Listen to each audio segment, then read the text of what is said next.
Did you know that the Egyptian writer Naguib Mahfouz's statement, "Egypt came first, then came history," is a scientifically accurate description?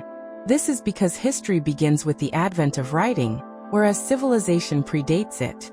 The ancient Egyptian language existed long before it was codified. Over time, it was written in 3 distinct scripts. The Greeks named the script whose symbols were drawn in full, without abbreviation, hieroglyphic, hiero meaning sacred and glyph meaning carving. They referred to the abbreviated version as hieratic, the script of the priests, while the even more condensed version was called demotic, the popular script. Finally, the Coptic script emerged, which utilized the Greek alphabet. Due of this linguistic diversity, the significant decrees of the Greek kings of Egypt were inscribed in both Greek and Egyptian on granite stele. Out of the deep respect of the Egyptian priesthood, the decrees were written in both the hieroglyphic and demotic scripts. These stele were then placed in every principal and subsidiary temple. The most famous of these is the Rosetta Stone, issued by King Ptolemy V. The text recounts how the king faced great treachery that claimed the lives of his parents when he was only 5 years old. Despite being surrounded by those greedy for power and enemies of the state, he managed to preserve the nation with the support of the priests. As a gesture of gratitude, he exempted them and the public from taxes and fees, ordering that this decree be inscribed and distributed throughout the kingdom. One of these stones was likely placed in the Temple of Sais in Al-Sharqiya.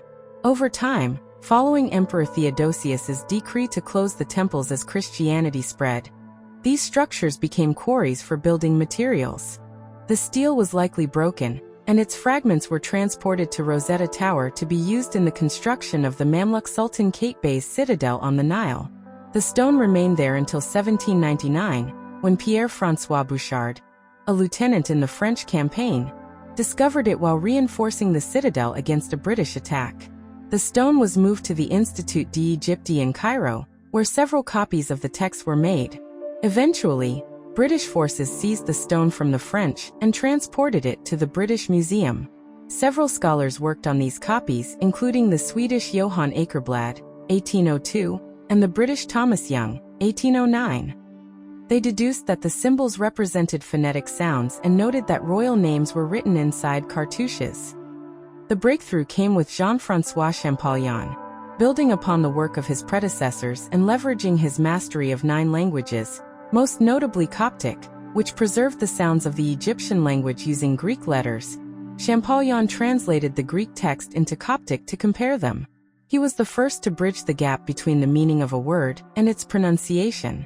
He realized that a single Egyptian symbol could represent an entire word, like the word for house is pronounced PR, or could be drawn as a house or with the letters P and R. In a landmark lecture in September 1822, Champollion proved he had deciphered the ancient Egyptian language, its imagery, phonetics, and meaning. Auspiciously, the first name he identified was Ramesses II, using drawings from the French expedition to the Abu Simbel Temple. The Rosetta Stone thus became the key to unlocking Egyptian civilization and an icon of cultural understanding.